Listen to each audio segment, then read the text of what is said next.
And Richie Wood has done it again! The magic man has come up with another trick! Well, here's a chance to seal it! It's done! It's Georgie Kelly!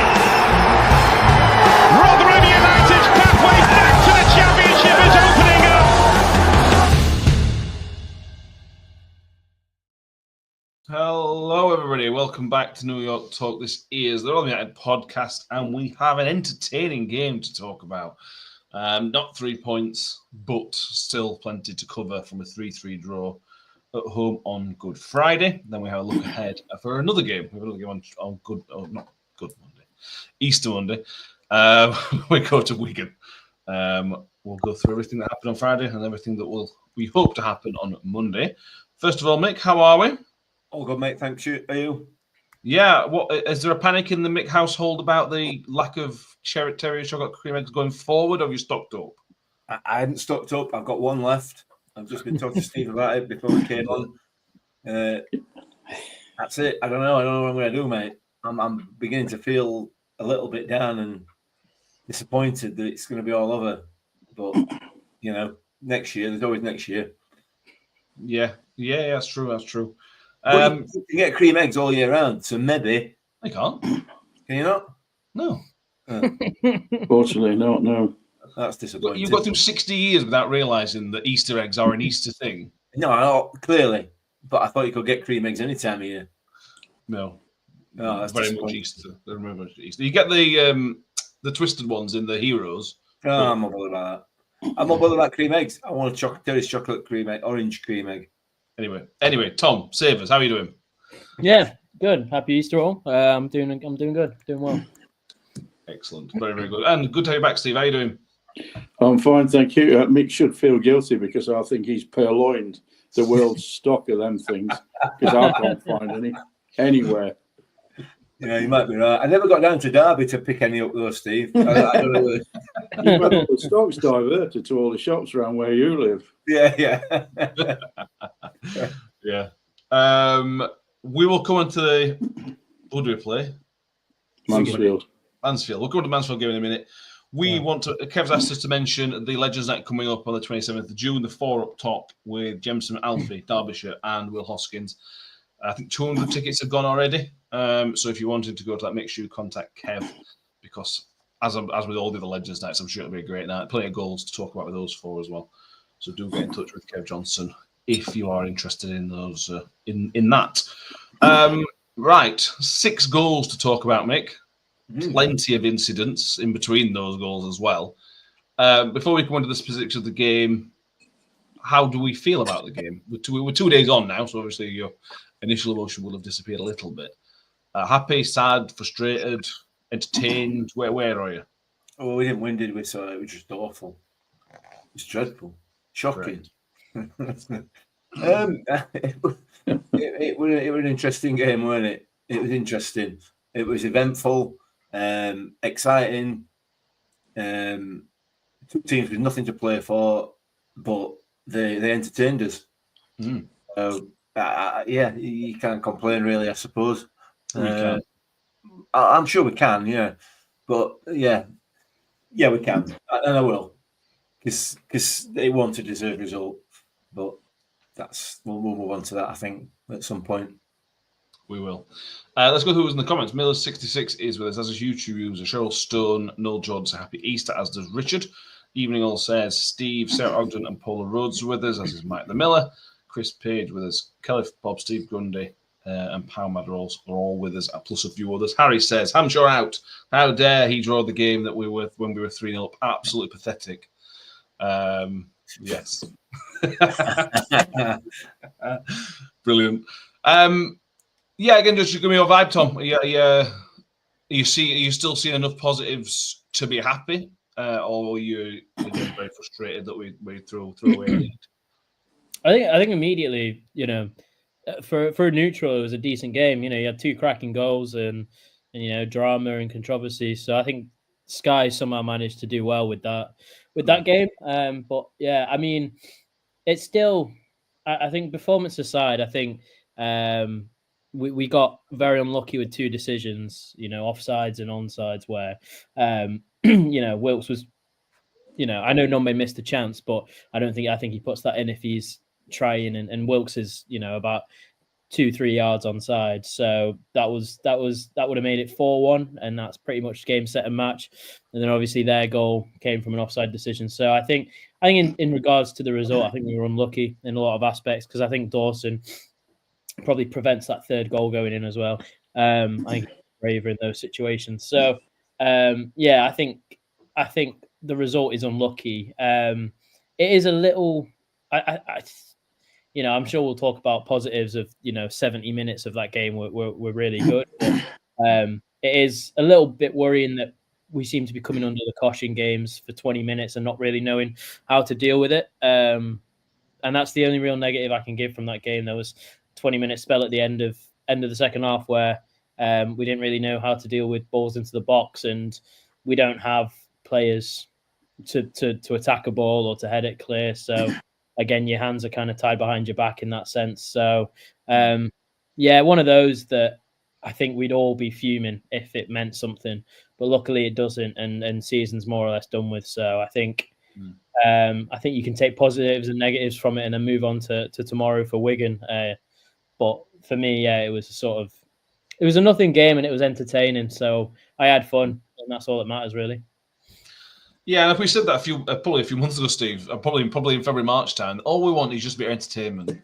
Let's just make things interesting. Let's just kind of go back to, we might not go up or down, but let's just give us something to cheer about, talk about, think about, feel even. And give me all of them. I was absolutely gutted at the end of the game that we didn't manage to hold on to it. Frustrated as anybody, but it was nice. It was nice to feel gutted again. Kind of feel something again, like we have done so far in the Hamshaw. This is what we were begging for back in February. This kind of game. Yeah, I mean, 3 weeks ago when we lost to Crawley in that never to be forgotten Saturday afternoon, I just wasn't going to turn up for the rest of the month. It had done me in completely after years and years. But Saturday, I really enjoyed the game. I thought the game was excellent. For as Tom's intimated, for the impartial observer, I mean, Sky moving that game onto Sky Football Channel 3-4 weeks ago, you thought, what the hell are they doing? Yeah. And they struck lucky because it was an excellent game. I mean, credit to Mansfield, I say as well, because they played a full part in that match. But in terms of the feel of it, I think a lot of our players look a hell of a lot more confident. They're actually better on the ball than they were.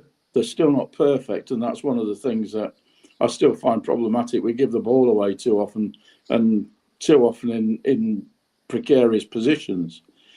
But I mean, for 70 minutes, and really the drop off for me, I'd probably put it down to fatigue, because it's the same players that are doing it or playing on each of these games, because we haven't got any options, and we haven't got a couple of centre backs, have we? Really, we've got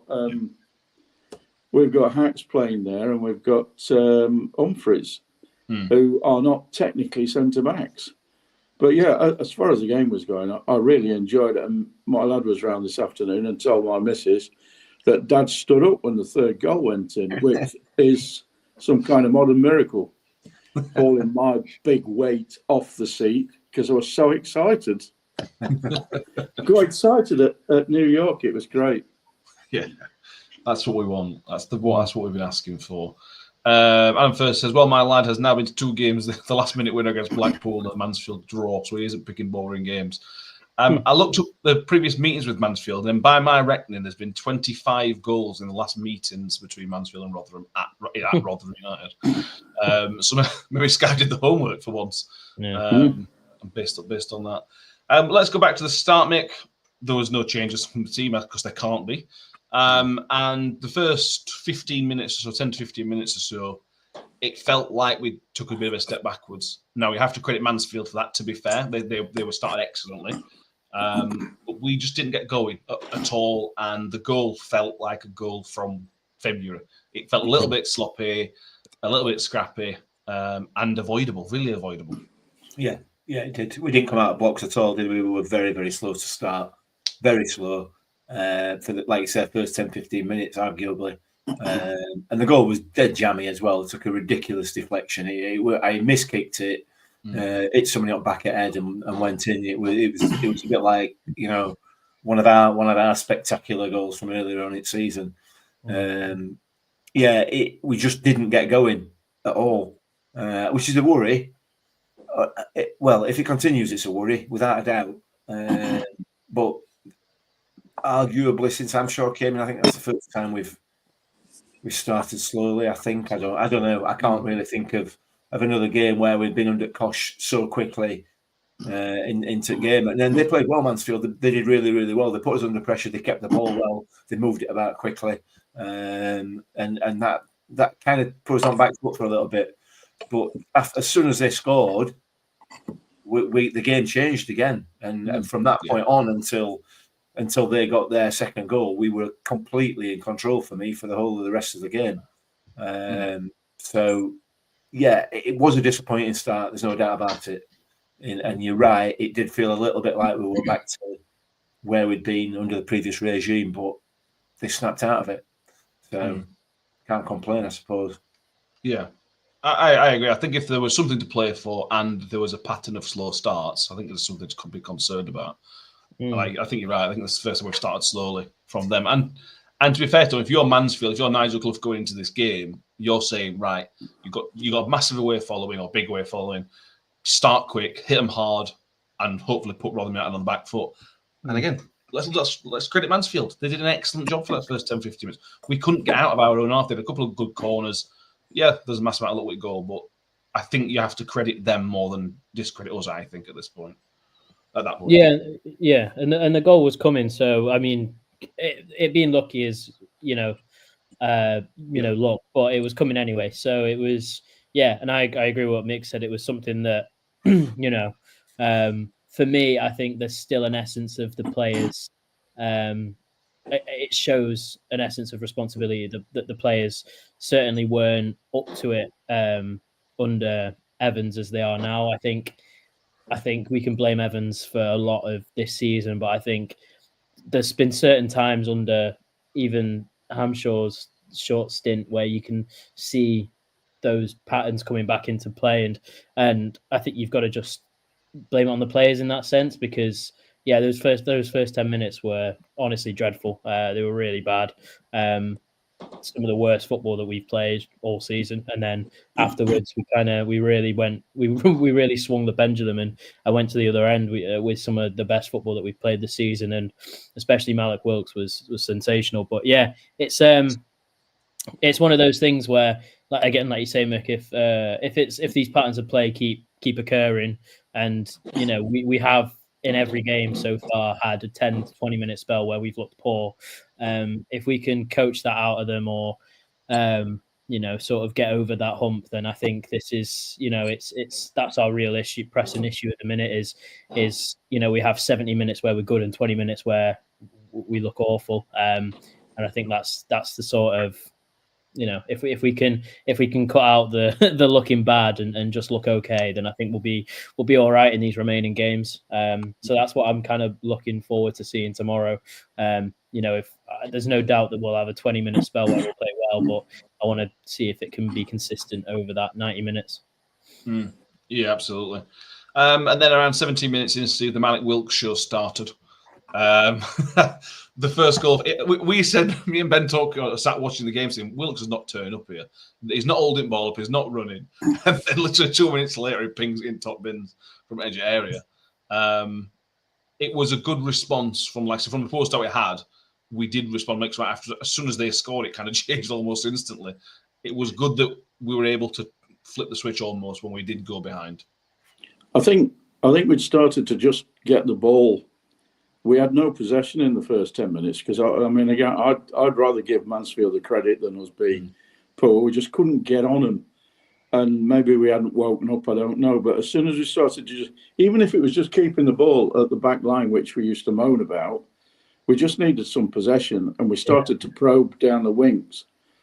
And that came out the blue. And, of course, we sit the opposite side to you, I think. And it was just a phenomenal view from where we were. I mean, that little ball that Mpanzu took to cross to him, and then he took one pace to his left, and it was just an absolutely extraordinary shot. We don't see that very often from our players, do we? But that was tremendous, seriously good. And that just, well, the team then just went from there, and we bossed the game. I mean, I watched it back yesterday because I had no better to do, and I actually think that period after we scored, even on the telly, still I remember it how it was. It was very good. We kept possession, we moved it about, and we were a threat. I mean, Wilks should have had another one actually when he was stretching and Penn turned it around the post. But yeah, what a goal! What a goal! Yeah, it was Mick, and it was one of those. Malik Wilks was one of those players. We talked about him on one Thursday, whenever it was. And people were maybe surprised to know that we were wrong about everything we said about Malik Wilks. Who thought we'd be wrong?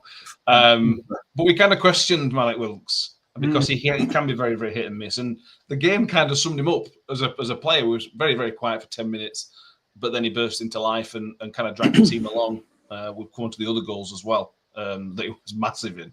But that first goal is just the quality that guy's got. It's just brilliant. Outstanding finish, weren't it? Absolutely outstanding finish, and you can't give a player of his quality that amount of time on the edge of the box because he is absolutely just going to nail it, which is exactly what he did. And he hit it with some power as well. It weren't just, it weren't just a floated curler into top bins. It went with some proper power and bend. It was an outstanding goal, absolutely outstanding. But then, did you see Cloughie when that went in? He was out on the field, giving his backline a right roasting because they'd left him that space. Yeah. And I have, like I said, man, listened to Cloughie's interview afterwards. That's quite interesting. And he said the same there. He says we didn't defend properly. But I think even if they'd have come out a bit quicker, he'd still have got that shot off. Yeah, I think he would. Because that's what he does. That's what he does. He gets those shots off in really tight places, in tight positions. The problem is, come Monday at Wigan, you know what I mean. And that it's not a criticism of him per se. It's just it appears to be how his career goes. And yeah, if he played like that every game, he would not be anywhere near a Rotherham United shirt. He wouldn't know. So it's swings and roundabouts, really, isn't it? But we just got to admire. You've got to admire that kind of performance for certainly those sort of middle 70 minutes of that game, middle 60 minutes of that game where he was absolutely on fire. You just got to sit back and enjoy it, It's quality. It's absolute quality. Yeah. Well, there were aspects yesterday where you made the wrong decisions, or I think you said it on the post match that if he didn't score after running the full length of the pitch because he had two men on the box. There are occasions where you still have to question his decision making, but I mean, God Almighty, does he make up for them with some absolute moments of quality? I mean, nobody else in League One is running almost Gareth Bale style on the outside of three players and tucking it away bottom corner or doing that first finish. I mean, he's the only player in League One that can do that, in my opinion. And his pace is incredibly deceptive because when he picked that ball up, he was probably 6 or 7 yards our goal side of that defender. And by the time he got his shot away, we're 10 yards in front of him. Yeah. And I didn't think as he knocked it past him, I thought, there's no way you're gonna there's no way you're gonna get past it. And he just absolutely left him for dead.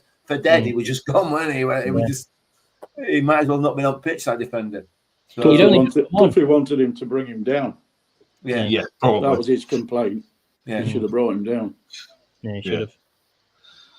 Yeah. Gareth is a bit of a luxury player, isn't he? And that he is a little bit, Tom. But just imagine if we had built a proper team around Malik Wilks, because Malik Wilks at times has been sensational. You think back to the Peterborough goal as well, and the impact, some of the other impacts it's had in games.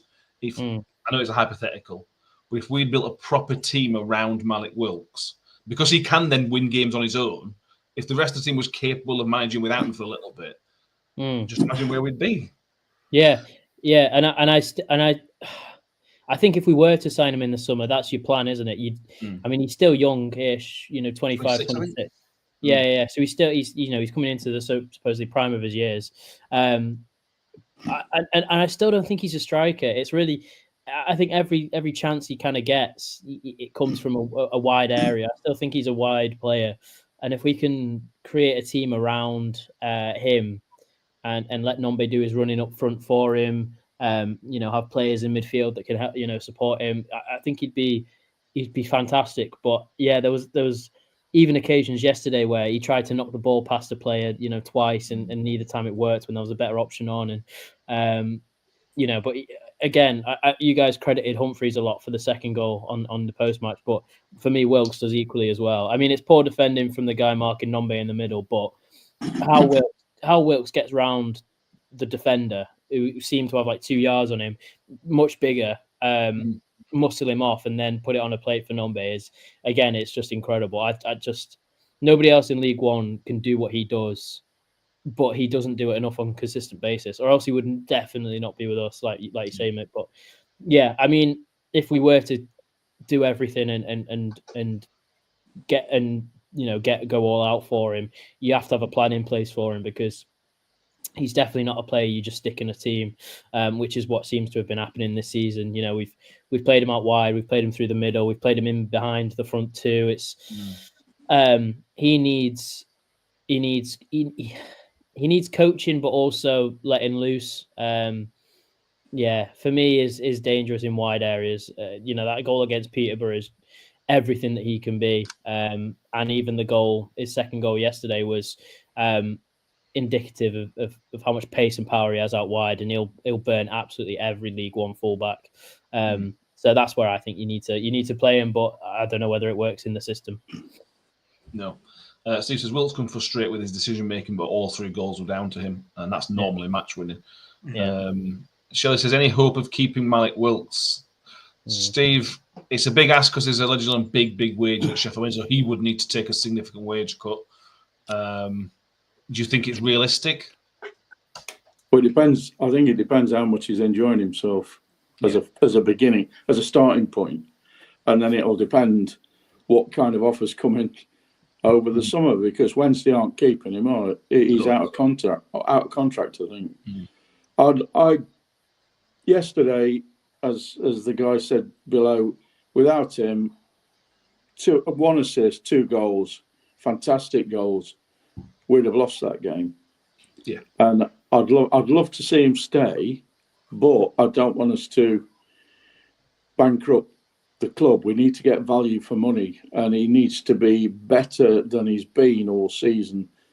What's the word I'm looking for? Consistent, in consistent terms, because he's not always. He disappears for a couple of games, and I agree with Tom. Actually, if you can get players around him, he should be on the wing all the time, not up front. So I don't know. I mean, I've not given you an answer really there, but I'd love to see him stay, but I probably don't think he will. I think he'll be tempted away by somebody offer him another 15 grand a week, 20 grand a week somewhere else.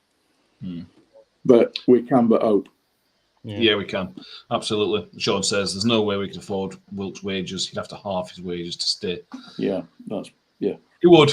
But I would argue to that, Mick. And the question, you can apply this to something like, I'm not saying we're going to sign Michael Smith, you can apply this to something like Michael Smith, who was allegedly around similar money than Wilks. Who's going to pay 22k a week, 20k a week for these players? Because they're not worth that. They managed to get a fantastic contract because of getting promotion, so they're not actually worth that wage. So when they become free agents, they can't just say, well, I want 20k a week at Sheffield Wednesday, I want 20. That's not how it works. So that might, because of their ridiculous value, you might say, well, I've earned a bit of money. I'm playing football at Rotherham United. I like that, I'm sure, potentially. There's a potential there. Yeah, there is. There is. You just don't know. You don't know what the situation is in terms of how prudent he's been with his 22 grand a week over the last 3 years. How much of it's in bank? You know what I mean? Yeah. But their agents are always going to get them the best possible deal, aren't they? Yeah. And it's highly unlikely, I think, that we're going to be able to offer that. But on the flip side of that, it depends on. There are other issues. There are other issues in relation to where you work, aren't they? Not just money. It's not just about the money. It's about the working environment and everything else. So it's entirely possible that if he likes what he sees and he's being coached well, and he feels that Hamshaw and his team can get the best out of him, a season at Rotherham United might not doing too bad if his future career and his prospects too bad, because it might help him to become a little bit more consistent and therefore get that bigger move. He's not played for a non-Yorkshire club yet, has he? Oh yeah, no. No. So him being linked to Europe is quite funny. Yeah. But we'll see if Paul mentions there. Cody York's post 3 overseas clubs sniffing around. Let's wait and see. Time will tell. I think we'd all like him to stay, but it's got to be at right terms, I suppose. On to the second goal, Tom. Harris says, I think Cam Humphreys deserves credit for the second goal. Really good pass to find Malik Wilks. Yeah, just a fantastic all-round goal. The pass inside from Cam Humphreys is fantastic. And Wilks has got a lot of work to do. And as Mick mentioned, the instant reaction, it's not the easiest to finish from Sam Nombe as well. So it's a really, really good team goal. Yeah. And I think it's a goal that you'd probably... it's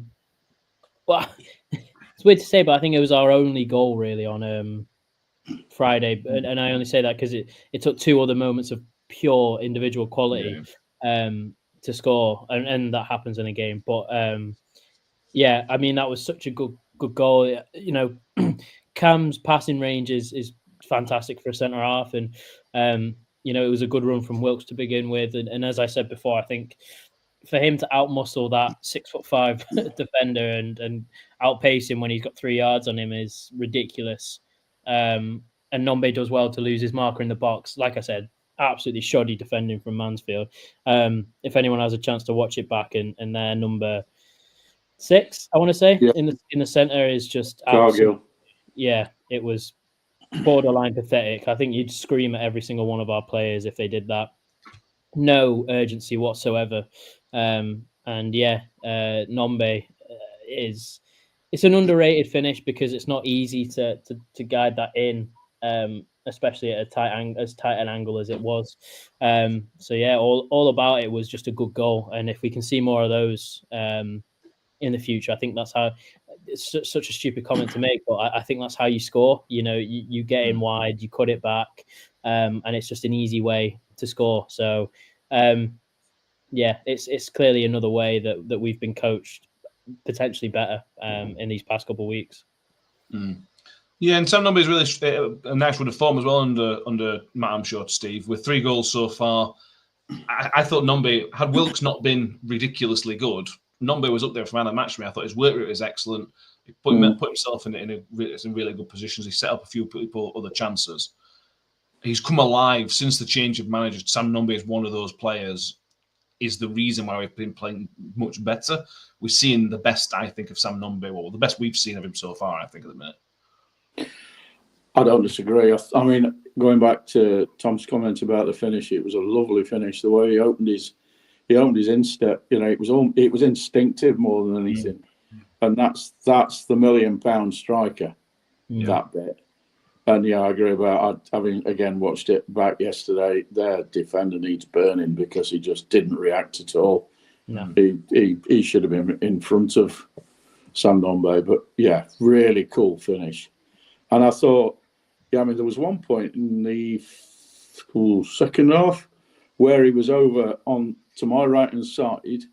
He was just hunting people down. Then he hunted hunted down the keeper, and then he ended up nearly on the halfway line on the opposite side, winning. Well, he gave a throw in and throwing away, and you look and you think, God, that's so energetic. That's what we want to see. Yeah. And I remember that. Yeah, and that gets the crowd going every time something like that happens. Whoever does it, it gets the crowd going. But he's constantly done it. And just the smiles on their faces, watching it on the telly afterwards, you can see the smiles that are on their faces. Wilks and him look as though they get on really well. All the others coming in with a smile here and there. Nombe, for me, if we can get a couple of quality additions, wide players next season, possibly one Wilks, and he needs a strike partner, I think he'll score more goals than he scored this season. because Hamshaw will coach him because he needs some work on his touch. Maybe his movement, but his movement's pretty good, and he's quick as well, which is a real good tool to have. Up to 13 goals so far, so I'm sure he'll be targeting a couple more before the season's over. You won't bet against him, would you? Getting a couple more goals between now and the end of the season. Then comes the goal of probably the goal of the game, because of the run and the finish from Malik Wilks. Copy and paste everything we've just said about him 5 minutes ago, adding to there a toe poke finish, which is brilliant. There's something about a professional footballer toe poking a ball and it going well. It's just great. We can all do that. We couldn't, obviously. But one of the best solo goals you're likely to see, certainly at this level, and one of arguably the best solo goal I can remember by a Rotherham player at New York Stadium. It wasn't even the best goal of the game. He's done well. It's done well, and yeah, it's a fantastic run. From his own half, like I said earlier on, taking on a player from 10 yards behind him to finish 10 yards in front of him over 50 yards, 60 yards. It's excellent. But he's got to score. I said this on post-match. He has to score, because if he doesn't score at that point, when he's got two other players absolutely, completely free in the middle of the park, then we're having a completely different conversation here, aren't we? You know what I mean? Goalkeeper gets a hand to it, knocks it out for whatever. So yeah, it's a good goal, and he's done really, really well, and he's quality, and it's a decent finish as well. He's put it absolutely in the corner. Well, but just inside the post. So yeah, but he has to do it, doesn't he? He's got to score, because that would have been a different conversation altogether. Great goal. Let's keep it at that, shall we? Really, really great individual goal. Okay, Tom, you said we underplayed the goal on the instant reaction. Tom, would you like to heap more praise on Malik Wilks for the second goal rather than what Mick's done? Well, I mean, I've already said I agree with Mick in that, if he didn't score, then it would have raised some question marks over his decision making. But the pure speed and power and audacity to do it is ridiculous. When I actually meant the second goal and his part that he played in the second goal, not his personal second goal. Okay. I just think it was, it was just a thing of pure, quite simply, the only comparison I can think of is the Gareth Bale against Barcelona. And then the little push on the centre half to finish it was quite nice, because he absolutely wipes him out. So yeah, I think I don't think you can underplay that goal. I think as soon as you see it, you sort of like, there's no way, and then he scores, and you're like, yeah, as you say, it's one of the best individual goals you'll probably see from a professional footballer. It's just how, the pure. I think his first goal showed his technical ability. There was so little backlift, absolute pinpoint accuracy, and there was, he knew what he was doing, and two keepers wouldn't have saved it. And the second one was his just pure athleticism, pace, power, and a little toe poke to finish it. So I think both his goals yesterday just represented the best of his ability in both his technical skills and his athleticism. And yeah, they're both pretty extraordinary, aren't they? Yeah, very much so. And at that point, Steve, and again, probably until when they scored, I'm thinking this is great. We look so comfortable. I was in my head we were going to get a fourth. We were going to go in and make that game pretty comfortable. It's one of the best kind of hours we've had, consistent hours we've had in quite a long time. I thought we were excellent. We'll come on to the last quarter in a minute. But I thought up until their goal, I thought we were excellent and were fully deserving of the victory at that point. Yeah, again, from looking at it again yesterday, we did lose a bit of control in the 10 minutes leading up to 75 minutes, I think, where They made some substitutions. I mean, that goal itself, I mean, that came out the blue. And by the way, there's a little thought that his final touch before the toe poke just got away from him, which made his mind up. And it ends up ways of toe poke. But credit to the boy. Then they made some substitutions, and when they brought Flint on, I said to my lad, I said, they're going to put him up front. And they did, because Flint, I mean, we remember Flint from when he was at Bristol City, was it? I think so. And various other clubs, and he's always a threat in your box. Yeah. And that's when they started to, I mean, they had that 70s throwback guy, didn't they, who came on? Lewis. Yeah. Whatever his name is, and another guy as well. And they started to get in and around and push us back. So, yeah, I did actually think after we scored our third, I thought, for a minute, I thought we were all right. And then when they brought Flint on, the negative me thought, oh, my God, we're going to have to be careful here. But that's me. Yeah. It's Jordan Marrick going out fullback and Aidan Flint going up top is just one way of doing things, and it works for Mansfield. A very weird way of doing things, but if it works, it works. Cluffy's Cluffy, isn't he? It's like his dad. Exactly. Yeah, exactly. Then comes the game-changing moment, Mick, for kind of two parts to this. There is the offside decision for the man that pulls the ball back, which then leads to the goal, which also leads to Cam Dawson getting an injury, which means he has to come off as well. Having watched it back, we did the instant reaction, and we just heard your opinion.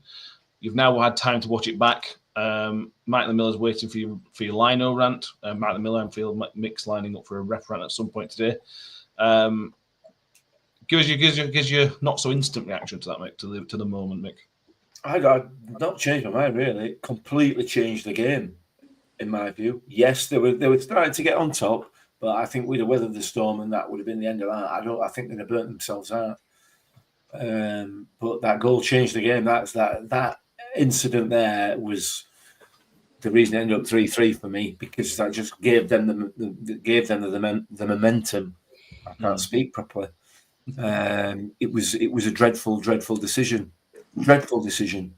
And I had no idea why. It was so obvious. It was so clear. Front man as well, wasn't it? He was the front man. Yeah. And not only that, not 5 minutes later, he did it again. Yeah, he did. Same linesman. There was another offside that was even more clear, right in front of him, which led on to a couple of corners and a couple of free kicks or whatever it was, and he just completely ignored it. It was dreadful. A dreadful performance by that assistant. And not much better by the one on the other side that gave Wilks offside when he wasn't earlier on. Yeah, you know? completely. It was like I said it on the post match. It was championship level officiating. That it really was. They need to be promoted into that division and away from ours, because it was, and for me it changed the game. It definitely changed the game, and obviously as a result, that you can't blame the linesman for Cam Dawson getting injured. But had he put his flag up, he wouldn't have got injured. Yeah.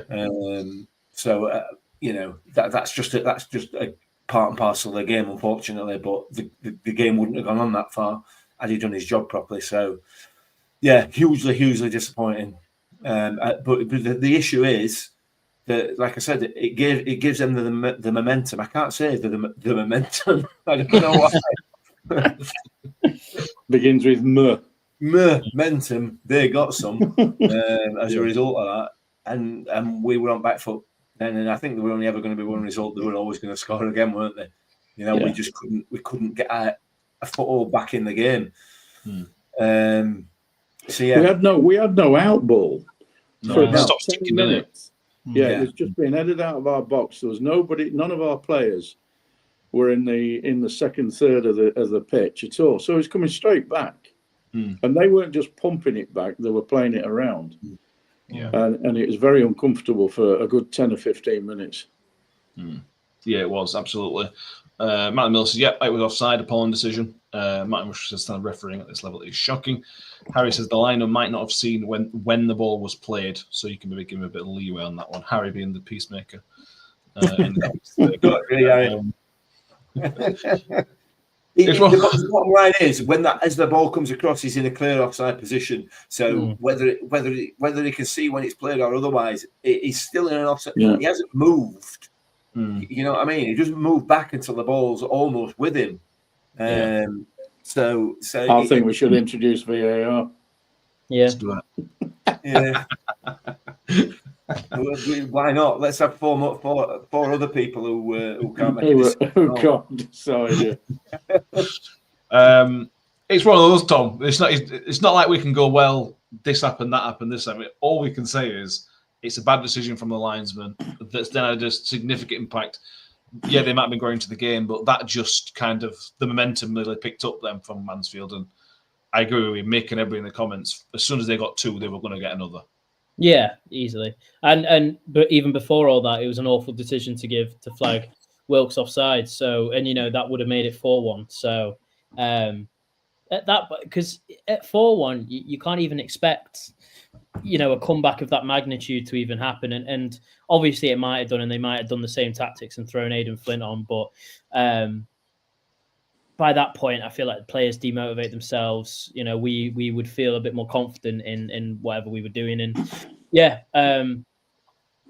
obviously decisions hindered the performance. But if we're being really critical, I think there was a chance that we could have handled it a bit better. I don't know if I'm being overly harsh here, but especially 5 minutes before the second goal, and especially when Flint came on, you sort of knew what they were going to do. And I think at that point, you just got to sort of counter it with your own big men. And I know Hull and Douglas aren't the most experienced EFL players, but, they're both 6'6" or whatever. So could we have thrown them on earlier and tried to counter it that way? Maybe. Or maybe that's just me being harsh. I just think that maybe, it's one of those games that a new manager will learn a lot from. So I think it's quite good that it's happened so early on in his career because, I don't know about anyone else, but I was screaming for him to get Douglas and Hull on earlier just for the sake of, what they're going to do. Let's just try and counter it as best as possible. But yeah, I mean, especially the third goal, I don't think happens if the second goal's flagged offside. A Dolphin would have seen the flag and not have slid in and ultimately appeared to, GBH Dawson. So so I think they'll have and I think Dawson absolutely throws himself at that back post flick on. For me, it's I hate. I've dug him out all season, Philip, so I'll give him a bit of, it was tough. It was tough, but I just think Dawson does better in that scenario. So, yeah, it kind of capitulated after that second goal. But, yeah, if I'm being extremely harsh, I think this time next year, if the same things happen and we don't, sort of adapt to what the other team is doing, I'd be a little bit frustrated, especially if we had something to play for. There were a set of circumstances yesterday on Friday.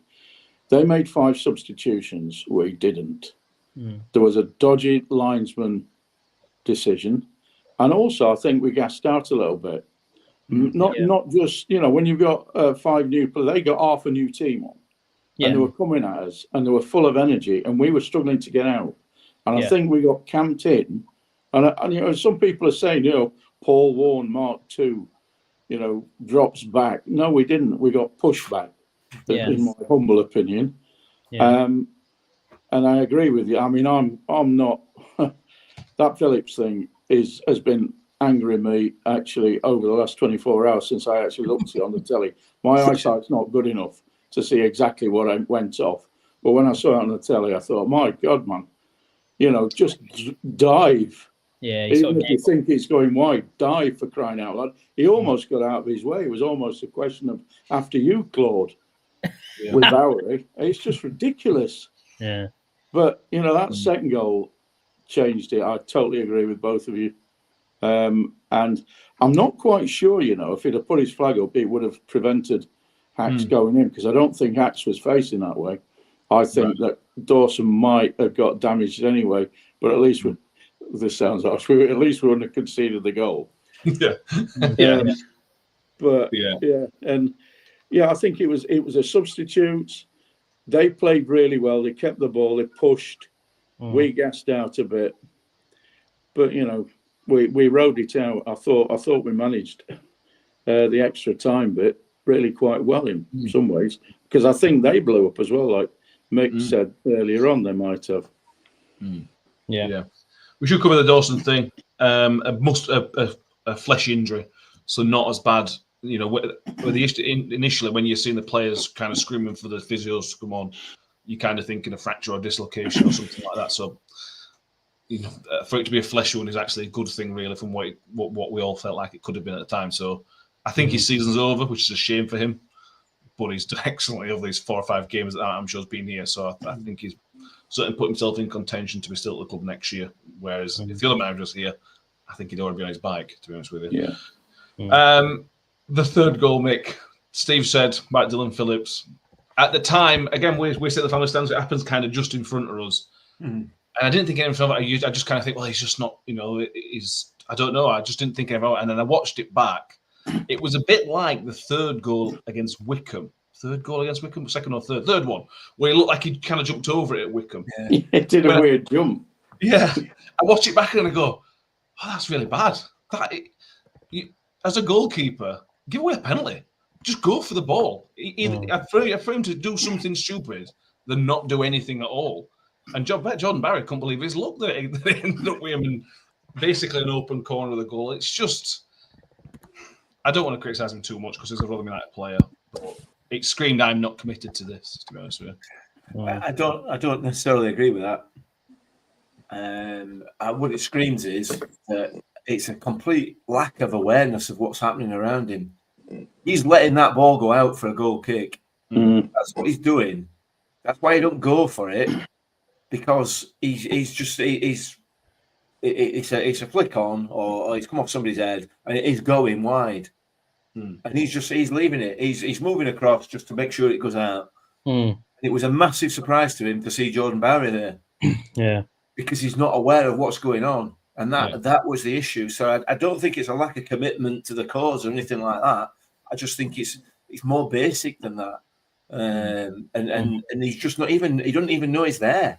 That's my view anyway. That's how I read the situation. So I'd agree with you, mate. But I think it's one of them where if it's going wide and you're that close in, or their players are that close in, you've got to cut the risk. Yeah. And that's actually go for the ball, even if you give a corner. We can always defend a corner. Yeah. But if you're going to watch it out, which is what, in my opinion, it appeared he was going to do, you watch it out all the way. You know, you don't just look over your shoulder and hope that it's going to go out. You know, you needed to follow it out, essentially. Yeah. Dylan Phillips will get lots and lots of stick. He always does, doesn't he? For whatever reason, you know, he came in after Victor went, so he was always going to struggle unless he were a top class keeper. And he's, with the greatest respect to him, he's not a top class keeper. I'm sure better than any of us, obviously. But in terms of the level that he's playing at, this is probably just about. But he did redeem himself, didn't he? Yeah, he did. Yeah, absolutely. He's a second choice keeper, isn't he? He's a second choice keeper in Cam Dawson. He's come on as second choice. So, if Tom, would you like to weigh in? No, I think it's all been said, and I think his block in the last minute really showed his good side, because that's a really good save, really good save. After and now that it's gone in and it, you know, it didn't matter anyway. What the hell was Hax's slide about? That was the most ridiculous thing I've ever seen. It was quite funny. But it is a good save. And he can do that, and we've seen him do that often this season, I guess you can say. But his overall play, his kicking, his handling, his commanding of the box is just all. Dawson does it all a lot better. So you got to say he's a second choice keeper. And like you say, he showed it when he came on. He was doing a favour. I don't know, doing his job as second choice, I guess. No, go on, then. I'll go on. Yeah, should have put. He probably still finishes his tea from half time that he always drinks. To be fair, yeah, it's a bubble. Yeah, exactly. Maybe that's, you know. Did anyone see him warm up at half time, or was he walking around with tea again? Who knows? Yeah, whatever. Yeah, and the game kind of petered out after the third goal, Steve. It's good to see, for the most part, it's good to see there wasn't a complete meltdown. I know there's the usual suspects that aren't happy, but it was good to see, as a general rule, you can see the comments tonight, and you can see generally on social media that everybody's kind of picking out the good parts from that and accepting the circumstances around them. Now, again, if this is in 12 months' time with his own squad and we're in the same position, then we are absolutely going to be a different conversation. But for me, there's still more positives than negatives to come out of that game because of the overall circumstance. And I think, as a general fan base, that's what I've seen in person and on social media after the game. Absolutely. I mean, that's what I meant by, there were 8 minutes put on. When they scored their third, I said to my brother, I think there's only one team going to win this. But it was weird. We actually started to, strengthen up. We started to find a bit more energy, and I think they gassed a little bit as well. Yeah. And I thought we managed out the 8 minutes pretty well. They hardly threatened, did they? I can't remember when Phillips' save was, maybe on 90 minutes or something like that. So the game did peter out, to use Mick's phrase. I understand the context of it. I hope everybody else does. We've got basically 11 fit players. Even on the bench yesterday, they got Josh Coyote. Was Clark Harris on there, and 4 young'uns? Yeah. And a goalkeeper. So there's no way of upping it. They put 5 subs on. So experience. I understand that the guys that have played the last 4 or 5 games, there's bound to be a level of fatigue. And I went away happy, disappointed we'd dropped 2 goals, but happy that I'd really enjoyed the game, and I'd seen enough in that performance and previous performances to say that they're enjoying their football, and they're actually gonna. Some of these lads will still be here next season. If we can add good players, we're gonna have a half decent season next year. I don't bet that we're going to be in the same position this time next year. Maybe I've found optimism in later life, but I think we'll be in the top 10 next year. Whether we're pushing will depend on what players we manage to get in. But yeah, yesterday I was quite happy, disappointed, but quite happy with what I'd seen.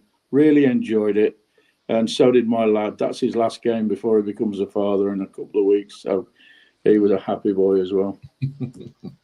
Excellent. Matt, what wasn't one of the main differences between the sides that one had a strong bench, the other one didn't? Like much as they brought subs on, changed the game. We had nothing on the bench. That's your turning point.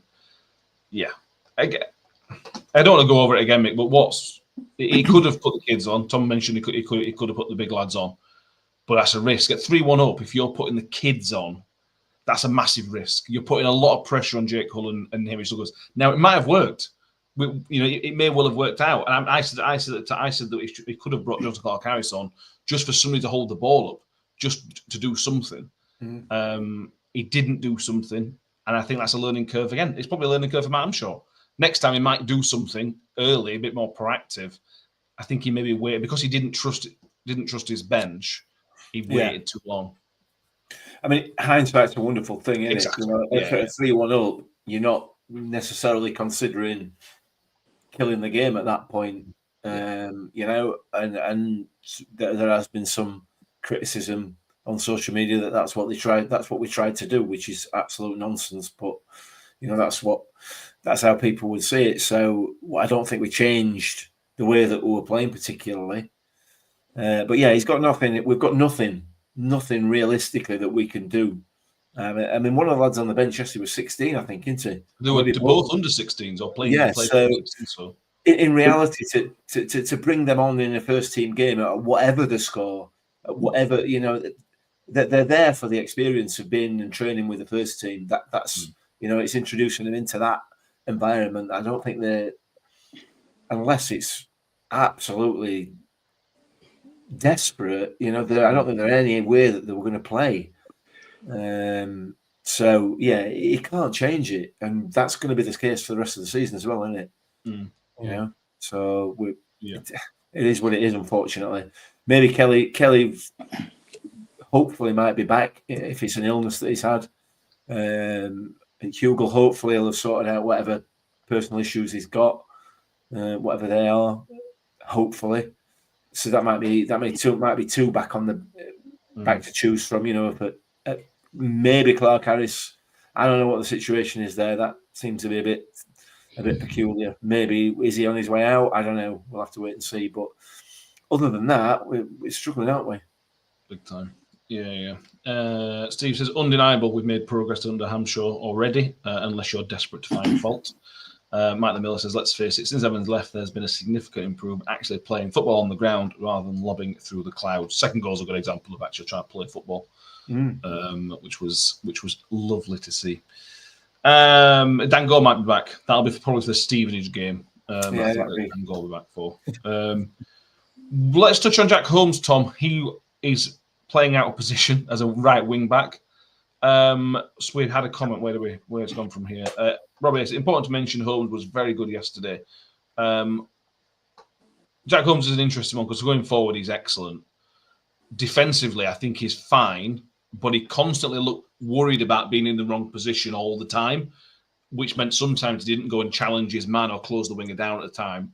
So he's learning on the job. But having said that, there's enough there. If I'm Matt Hamshaw, I'm thinking, okay, this kid maybe deserves another go next year. I'm starting to see that a little bit. Yeah, definitely. And I don't think he's a wing back. I think that's pretty obvious. I think his lack of defensive awareness could probably be offset by not playing him there. So I think it's another one of those where you just play him where you have to. But yeah, I mean, I think worried kind of sums up how he plays. He's very conservative, doesn't want to lose the ball. He has moments and flashes of looks like a real player, and as I keep saying, I think his dribbling ability is fantastic. But there's a player there to be coached. I'd give him another year.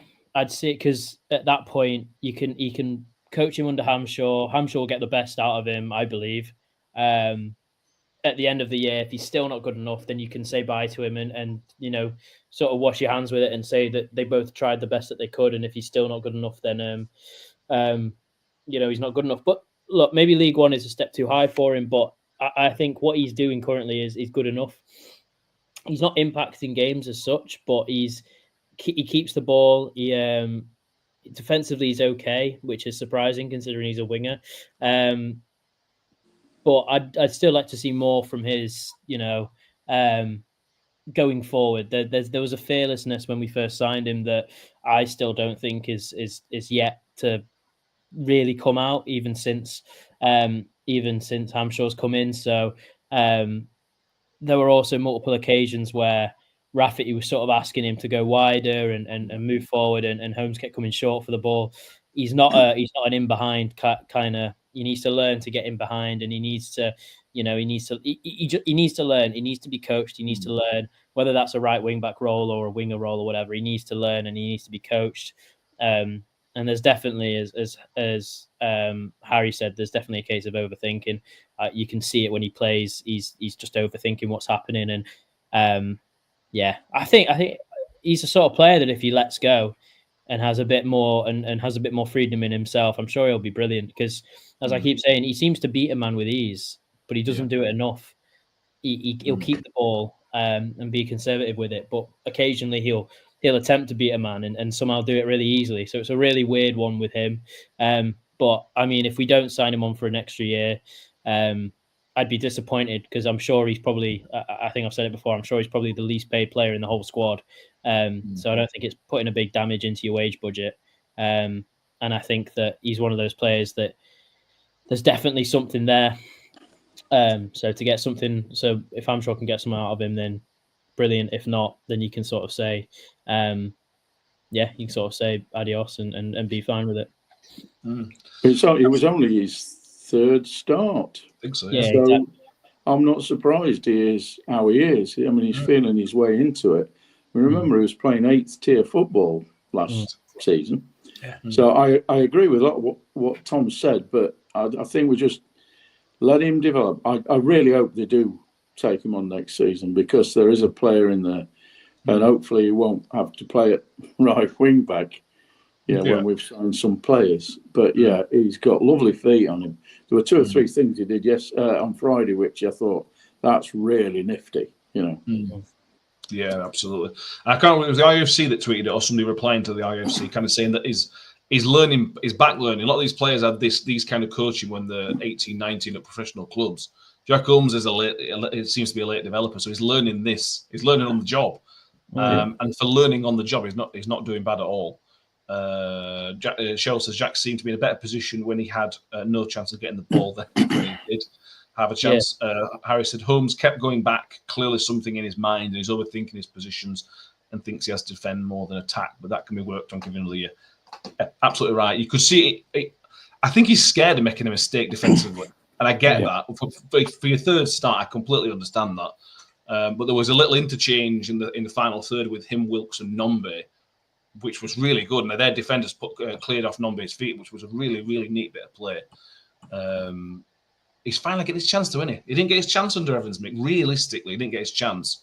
And when he did, he looked scared. Holmes is very cautious in possession, though. Is that really surprising? As I imagine that lot to Evans. He started the season, this bright, sparkly young lad who's got lots of ideas. And then by November, he just looked like he was terrified to make a mistake. And he's still got that a little bit. But you'd have hoped Matt Hamshaw, as a well-thought-of coach he is, can coach that out of him a little bit. I mean, what do you want me to put to that? You're absolutely right. You're absolutely right. He's coming as a bright spark. He's had that kicked out of him, like a lot of players have, and now it's going to take some time to coach it back into him and others. Yeah, absolutely. Just let's don't because it makes me it annoys me. It makes me angry. It makes me angry that we've been put in this position, but let's look forward. We've got an end of season review at some point where we can have a rant and a rave about what's gone off, draw a line under it, and walk away.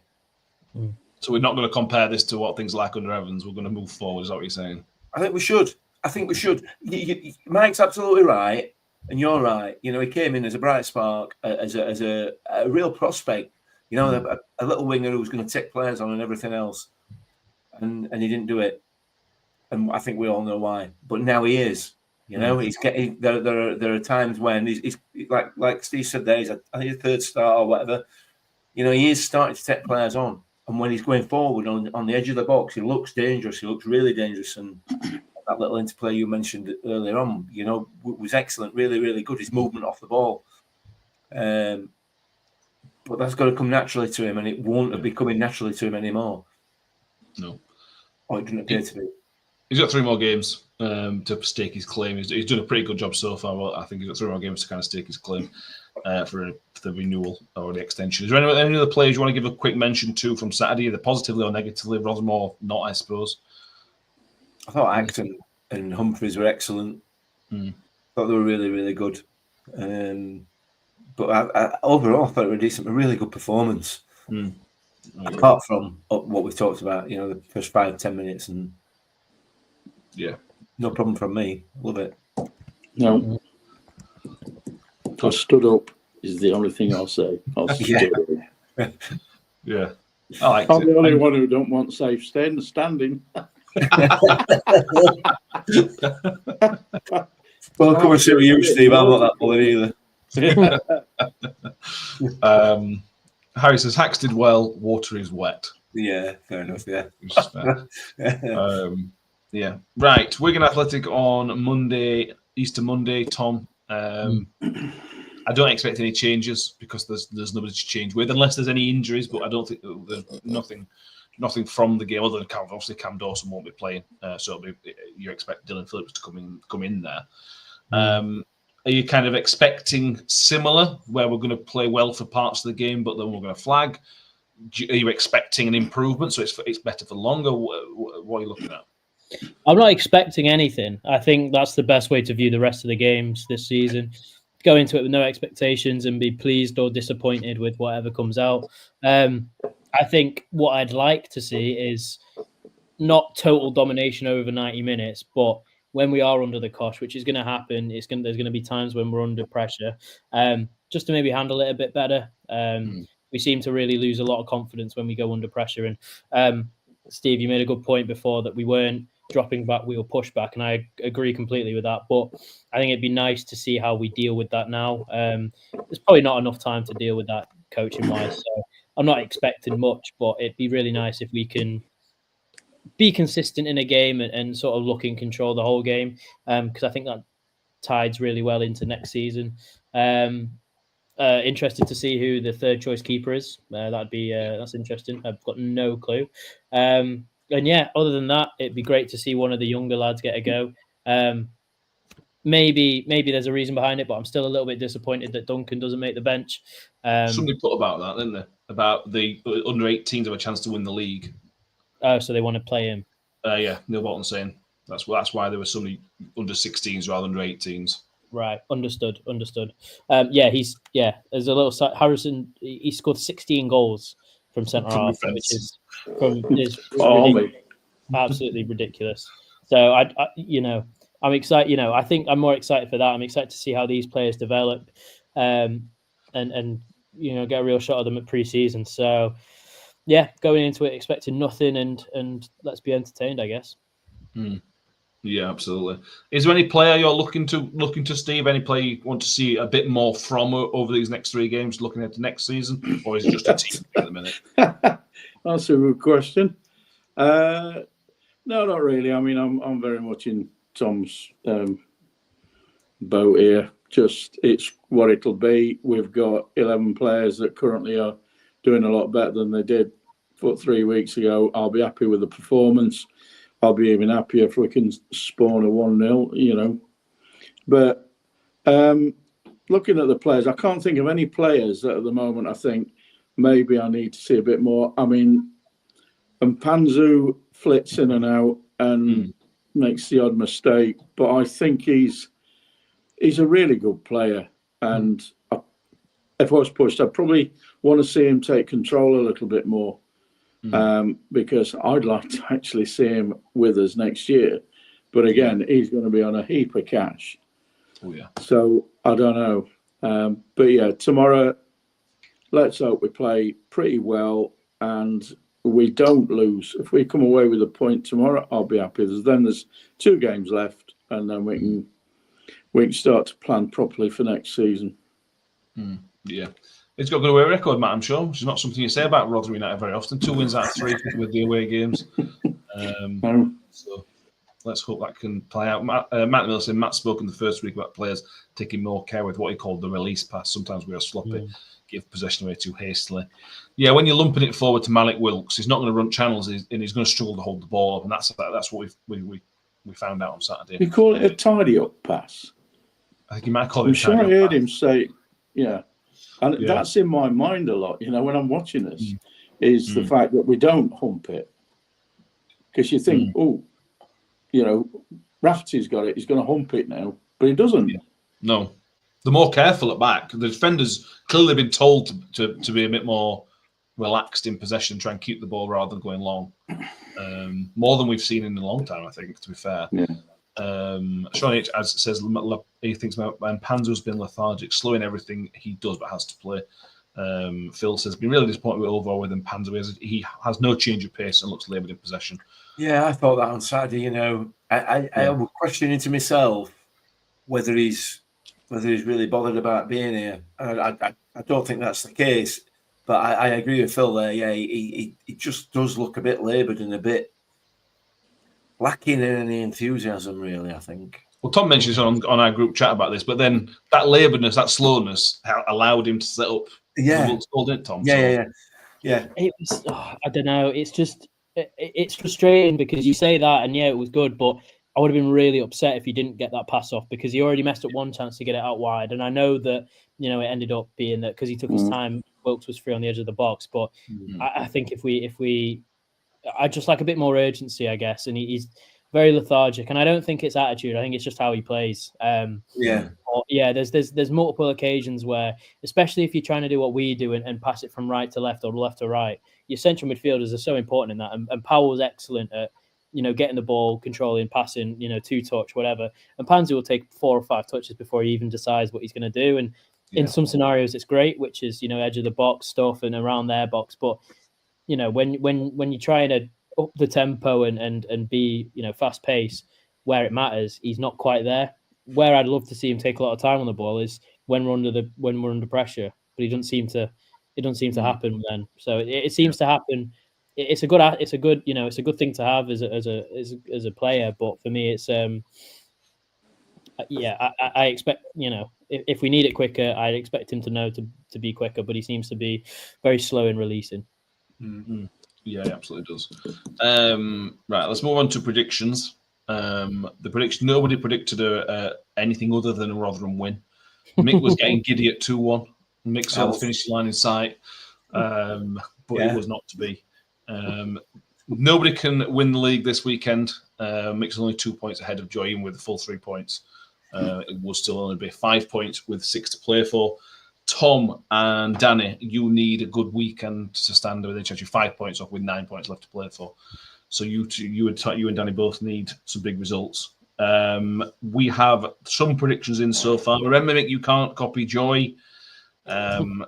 Don't tell him. Wait, let's do that way. Don't tell him what Joy said and see what he guesses. And if it's the same, then we'll let him have it. Let him have what? But then they both got the same result. They can't have the same result. Oh, right, fine. He can pick me, but then if you pick what she's picked, you've got to repick. Okay. I feel like Mick's at a disadvantage here. There's I do as well. The league leader's there to be shot at. Well, that's just outrageous, man. Well, you could just copy her and win the league. That's an outrageous. I'm not going to copy her, but if I pick the same thing, and then I have no idea what she said, I'm going to go 2-1 Rotherham.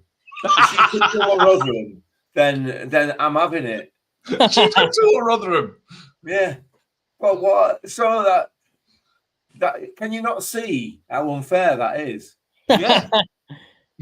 So I'm being robbed of my chance at this title. You seem to be under the illusion that this is some sort of democracy or open forum or something like that. That's not how it works. Wigan, yeah. I'll run through everybody else's predictions first, Mick, but this is how it's working. Gee, unbelievable, man! Unbelievable. Didn't Joy get first pick last week as well? I feel like Mick should get first pick at least one of these goes. If he wasn't top, he would get first go. The person at top is there goes last. This is some absolute conspiracy going on here. So if Joy goes above you, you'll get picked before Joy. That's how it works. Mick, I'm in your camp, buddy. I'm in your camp. Thanks, pal. It's all right. Which counts for nothing. It counts for nothing. No point. No points. He's giving you no points there, Mick. He's just feeling for you. Democracy is dead. Yeah. That's what's happening. As a neutral bystander, democracy is dead. Correct. Kev has gone for 3-0. Danny has gone for 2-1 to Wigan.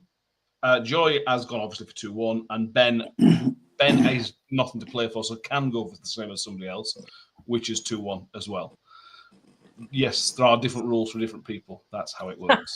I'm going 1-0 Rotherham then. You're going what, sorry? I'm going 1-0 Rotherham. I think that's a good shout. Wigan ain't conceded 2 goals at home since beginning of back end of February. Okay. I love that he's a little statistician here. And yeah, we went last year, didn't we? We're now at peace, and how bad was that? Yeah, this is. We were all in Pinewood, weren't we? Last 3 results, last 4 times we played at Wigan, there's been 2 goals in total, and we've lost both games to 1-1, 1-0. Sorry. So. Okay. So at the minute, only Danny's gone for 2-1, but I'm going to double check with Danny if he meant 2-1 to us or them. What about Joy? I thought Joy gone for 2-1. Yeah. You confused me by saying only Danny's gone for 2-1. My mistake. At the minute, I think that only Danny's gone for 2-1 to Wigan. All right, fair enough. Steve, before we get Tom's, just to keep him in the league, what's your prediction for Monday? Well, you know my prediction, don't you? 1-0, 92nd minute, non-bay's arse. Yeah. It's going to happen again, I tell you. Guarantee it. I'll absolutely take that. Tom, are you going to play tactically and go for something other than a Rotherham win? Or are you going to be positive and look at a Rotherham win? I'd love to say. I'm going to just go with what I think it's going to be, and I think it's going to be 1-1. Fair enough. A very dull 1-1? NA, I don't know. TBC. I'm going to go entertaining 1-1, but I'm not entirely convinced. Fair enough. Paula Rhodes says 1-1. Cheryl says she was getting 2-1 for Rotherham on Friday, sorry. Gizmo says 2-1 to the Millers. YouTube viewer says 1-2 to us. Sean H says 2-1 loss. Cheryl Stone 2-1 to us. Steve's going 1-1. Damien Cowers 3-1 to Rotherham. Loads of people complaining on your behalf, making the comments. Yeah, just a good mate. Doesn't matter, does it? Well, it does matter. There we go. Would you like one more protest, Mick, or you're accepting that it is futile? I might change my prediction there. Would you like to? No. I didn't think so. Because you've got your stats up and you've gone with your stats and your stats are going to deliver you the belt, you hope. Well, they're not, are they? They're not. Absolutely not. Because we haven't won there since however long. But anyway, I'm going for it. Stuff it. I don't care. It doesn't mean it means nothing to me, this competition. It's all a sham now. It's all a sham. I thought it had integrity. I thought it had integrity, but it doesn't. This is Abu Dhabi at 21 all over again. Changing rules halfway through.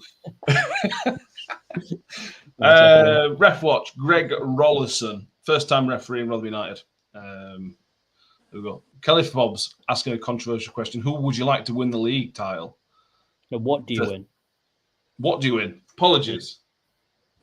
The belt. The championship belt. The Cumberbund. Matt Miller. Matt sounds like the Borg in Star Trek. Resistance is futile. Yeah. He gets it. He gets that. Yeah. It means no to me, that. And it annoys Mick, which is even better. Is there anything else we need to mention? Because we've gone on right long tonight. Is there anything else we need to mention? No. No. I'm currently typing an email to Court of Arbitration for Sport. Yeah. Let me know. Let me know what this is. You threatened to do that last week. I did, yeah. I'm definitely doing it now, Steve. Does that belt behind you, does that go around his waist? It's like a championship belt. Hang on. Oh, I can't get it. That's just stuck behind stuff. I can't get it down. Because if it's a real belt, mate, you need to cut down on them eggs or else you won't actually. Looking at the size of that, that's not holding up anybody's trousers, is it? No. Oh, God. We can try. Thank you, everybody who has watched tonight. Make sure you have subscribed. Numbers are shooting up the last few weeks, so please make sure you have given us a thumbs up as well. We will be back on Thursday, which will be a review with the Wigan game and a look ahead to the final away game of the season, which will be Stevenage on Sunday. If you are listening to iTunes, Spotify, make sure you give us a 5-star rating or comment or follow, subscribe, whatever it allows you to do on your particular podcast provider. Thank you all for being with us on the New York Talk podcast. Thank you, Mick. Thank you, Tom. Thank you, Steve. It's been fun. Thank you. We will see everybody next time. And as always, up the Millers. Up the Millers. Up the Millers. Ravel. Vicious. But brilliant. Mule with it. Wood's got round the back. And Richie Wood has done it again. The magic man has come up with another trick. Well, here's a chance to seal it. It's done. It's Georgie.